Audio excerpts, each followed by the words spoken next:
What's going on, Geminites? It's your boy Gem Mint. We're going to count down my top 10 favorite statues of 2018, so stay tuned.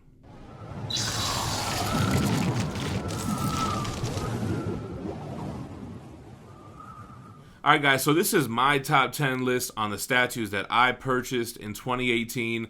So they could have been older pieces. It's not necessarily what came out last year, just what was new for me. So I took a look at all my statue unboxing and reviews, and I picked 10 and I ranked them. So this is how I was feeling at the time during my ranking. This could change later on, but I'm going to start with number 10 on my list is a piece that I got in recently, the Age of Apocalypse Weapon X Custom, that was painted by Uncle Joe Painter, produced by DXA Designs, and it was sculpted by Sheldon Deuce. I definitely love this Weapon X piece. It is a perfect representation of the comic book version. The paint came out great. The sculpt is great. It's a very cool statue and very unique. I mean, this is an artist proof. The regular run only had 25, so it's very limited, and it looks great in the collection. Number 9 on my list is the XM Studios Phoenix, the Jean Grey.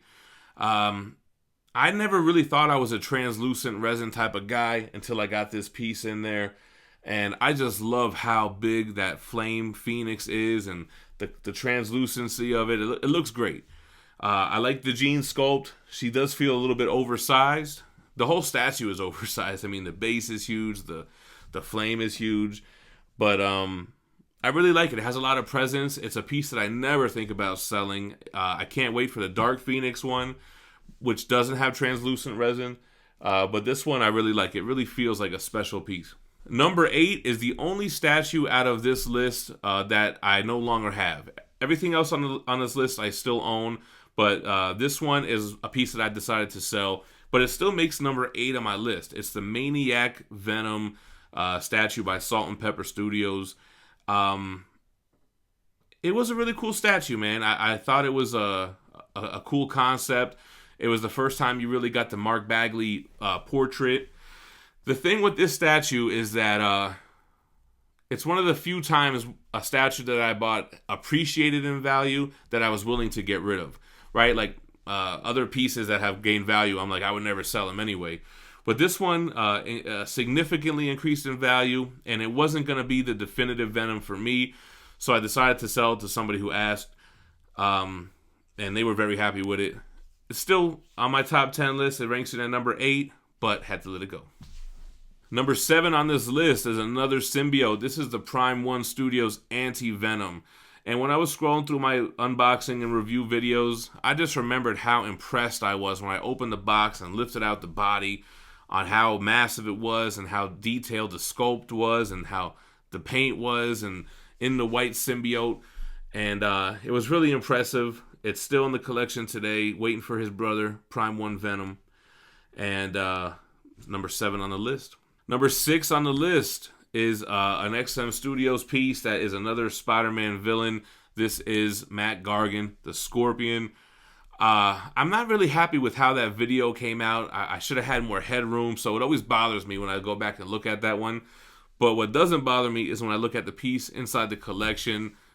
Massive presence with the tail swooping over. The paint is great on that statue. Has no flaws. I love everything about it. And yeah, making number 6 on the list.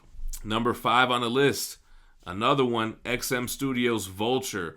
I still love this piece, and it is a hugely underrated piece. Is that a word? Hugely?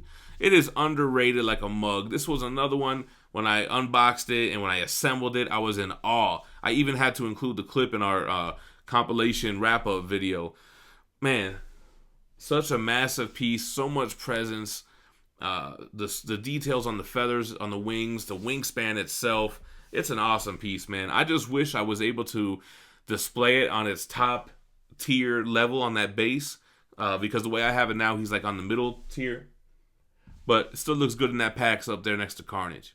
Number 4 on the list, another one that is highly underrated, XM Studios Sandman.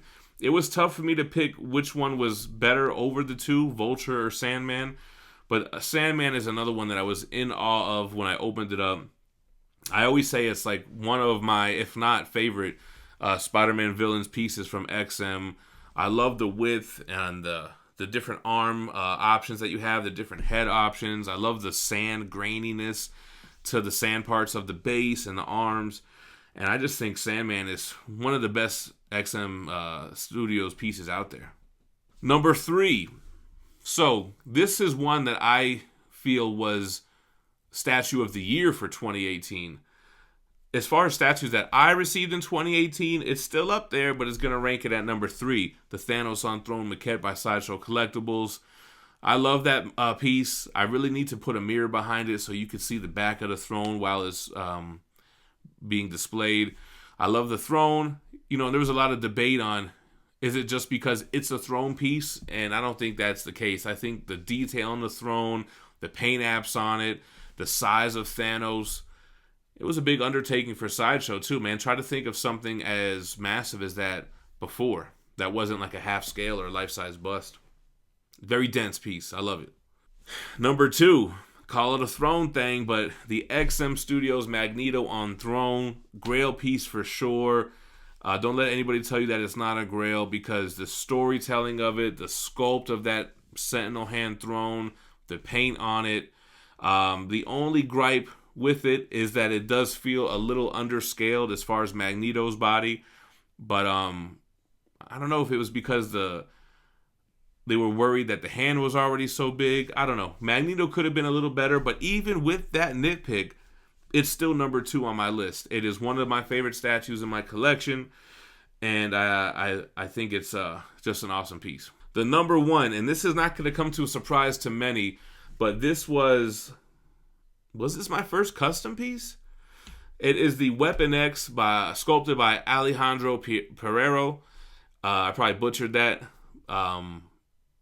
This statue is freaking incredible, and a lot of it has to do with the paint apps. And I think it was Carlos Ferraza who painted it. He's got another one of my kits right now. I love this Weapon X. It's the best quarter scale depiction of Weapon X. Another good storytelling base with the snow. They added the snow on the feet, the blood, the skin tone, the perfect color for the helmet and the shorts and everything. I've seen a lot of other different paint jobs on this kit, but mine is still the second favorite one out there. The one Uncle Joe did is my favorite one, which was what made me send him my Age of Apocalypse kits. But it is my favorite statue. It is oversized. It's not quarter scale. It's like quarter 0.5 scale, which I prefer. I like it to have some size to it. I'd always want the statue to be ever on the big side than on the small side. Awesome piece. I cannot wait to add the companions that are coming out with it. And it's definitely my top pick for 2018 as far as statues that I received. Let me know what you guys think about my list in the comments below. Is there any other pieces that you've seen me do an unboxing of that you think should have taken over? Keep in mind, Silver Surfer and Galactus I picked up in 2017. But otherwise, what do you think about the list? I'm looking forward to what's coming out this year in 2019. I should make another video of what's on pre-order and what I'm expecting. Make sure to drop me a like on the way out and subscribe to the channel for more daily content. We're doing some top 10s for the beginning of the year, but you know we drop a variety of content every single day. Thanks for watching. Stay minty fresh. Peace.